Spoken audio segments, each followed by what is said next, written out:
इनसे क्या हालत हो रही है? बच्चों की बहुत बुरी स्थिति है, बच्चे बहुत ये हो रहे हैं, बच्चों को सड़क पर आना पड़ रहा है। सारे बच्चे बेचारे आज ये सड़क में आने के लिए थोड़ी ना पेपर निकाला था, इन्होंने अपनी नौकरी के लिए अपनी मेहनत दिन रात मेहनत की है इन बच्चों ने। हम पेरेंट्स में साक्षी इन बच्चों के कि कितनी मेहनत से इन्होंने पेपर निकाला है। सब कुछ हो गया, अब रिजल्ट नहीं दे रहे, ना जॉइनिंग दे रहे, वो जॉइनिंग दे रहे, कितने परेशान हो रहे हैं। रोना आ रहा है इन बच्चों को देख के, अपने बच्चों को देख के। हम स्पेशल दिल्ली से आए हैं। आप विशेष तौर से दिल्ली से यहाँ पहुँचे हैं, आपकी बेटी भी आई है? नहीं, बेटी नहीं आई। अच्छा, आप ही आए? इशू है उसके, नहीं आई, आ पाई वो। हर बारी आती थी वो। किस तरह का एक प्रेशर फील हो रहा है, एक तरह से मानसिक प्रभाव भी किस तरह का पड़ रहा है? हो रहा है बच्चों के ऊपर मानसिक प्रभाव। वो बाहर नहीं निकल सकते, वो क्या बोले लोगों के सामने। पेपर निकला है, नौकरी नहीं लग रही, इतने बड़े हो गए, जो 24 साल के थे 28-29 साल के हो गए वो बच्चे, ना वो प्राइवेट करने लग रहे। जब भी कोई सोचते हैं प्राइवेट करें, उस टाइम ये बोलते हैं रिजल्ट आने वाला, ना बच्चा प्राइवेट लायक रहा ना सरकारी लायक रहा। बहुत बुरे हाल है, बच्चे बड़े परेशान है। आज मुख्यमंत्री से अपनी बात कहेंगी? हम तो कहने ही आए इतनी दूर से हम। एक और महिला हमारे साथ मौजूद है। मैम, क्या कहना चाहेंगी? आप भी अपने बच्चों के लिए आज यहाँ पहुँची है, मजबूरन आपको भी सड़कों पर उतरना पड़ रहा है। मैं ये कहना चाहती हूँ, अगर कुछ भी किसी भी बच्चे को होता है तो उसके जिम्मेवार सीएम सर खुद होंगे।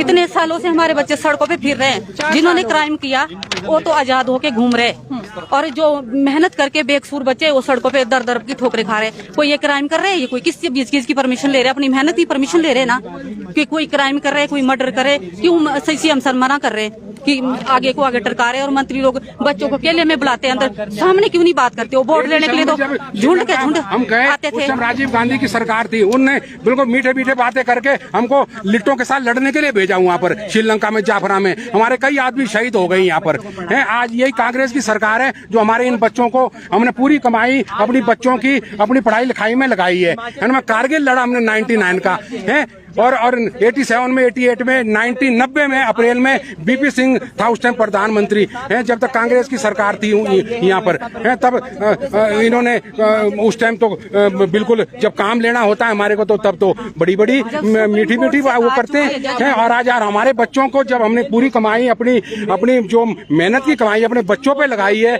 और आज हमें यहाँ रोड पे आना पड़ रहा है। परिवर्तन में लगे, मुझे तो ये समझ नहीं आता। हम तो समाचार सुन के थक चुके हैं। कुर्बानी देने के लिए तैयार है, बिल्कुल कोई बात नहीं। यदि हम कारगिल से बच के आए या वहाँ से बच के आए हैं श्रीलंका से, तो कोई बात नहीं, यहाँ भी हम कोई बात नहीं, इन बच्चों के लिए हम सब कुछ करने के लिए पब्लिक के सामने बच्चों के साथ नहीं मिलते, अकेले में बुलाते हैं अंदर, फिर वहाँ दबकाते हैं। उन मंत्री महोदय को कोई भी तकलीफ है सामने आके हमारे से बात करे, जैसे झुंड के झुंड हमारे घर में वोट लेने के लिए आते थे, ऐसे हमारे से सामने आके बात करे।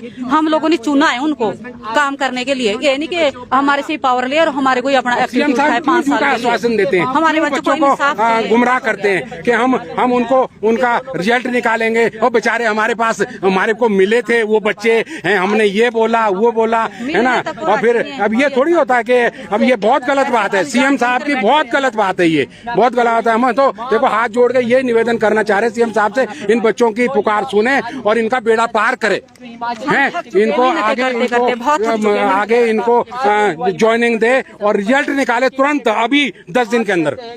आज भी अगर इस पर कोई चर्चा नहीं होती है, अगला कदम क्या रहेगा? क्योंकि अब तो बच्चों के साथ अभिभावक भी सड़कों पर उतर आए। अगला कदम हमारा रहेगा बिल्कुल, चाहे हम लोग यहीं डटे रहेंगे, और जो भी कानून के मुताबिक जो कार्रवाई होगी हम वो कार्रवाई करेंगे। क्यों फौजी आदमी हम कानून से बाहर नहीं जाना चाहते है ना तो हम कोई राजनीतिक है, ना हमें कोई भाषण करना जानते हैं। हमें तो सिर्फ बस ये है कि अपने हक की लड़ाई लड़ना हमें अच्छी तरह आता है। हम 4 साल में पहली बार 5वां साल लग चुका है इनको, 20 में नोटिफिकेशन निकला था, मतलब उनसे एक छोटा सा काम नहीं हो रहा है, बाकी तो सारे काम हो रहे हैं। फिर अधिकारी लोग किस चीज की तनख्वाह खा रहे हैं? हो जाएगा मार्च में। और जितने मंत्री अधिकारी कर क्या रहे हैं, किस बात की सैलरी ले रहे हो? अब मतलब गरीब लोगों को दबाने की सैलरी ले रहे हैं। फिर हम दिल्ली से स्पेशल आए हैं यहाँ पर। एक उनसे छोटा सा JYT का मामला सॉल्व नहीं हुआ, पूरा साल लगा दिया बहाने में। मजबूरी इनकी ये है कि जो इनके तलुए चाटते हैं ना, उनको अंदर डालना चाहते हैं, और जो मेहनत करके बच्चे जो है ये बाहर सड़कों पे रोना चाहते हैं, ये मजबूरी है उनकी। लेकिन वो 4 लोगों को ना समझे, 4 लोगों की फैमिली भी जोड़े, रिश्तेदार जोड़े, जान पहचान जोड़े, सभी लोगों को जोड़े। फिर देखना हमारी कितनी तादाद होगी, कांग्रेस का नाम निशान मिल जाएगा अगर हमारे बच्चों को इंसाफ नहीं मिला तो।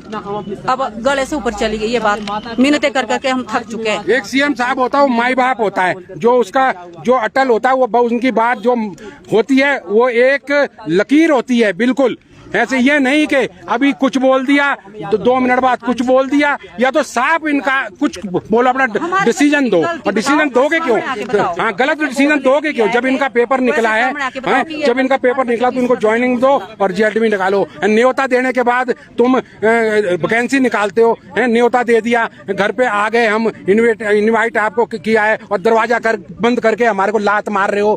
फिर वो काय का न्योता होता है? न्योता ही होता है एक तरह से कि भाई वैकेंसी आपने निकाली है तो आप फुलअप करो वैकेंसी।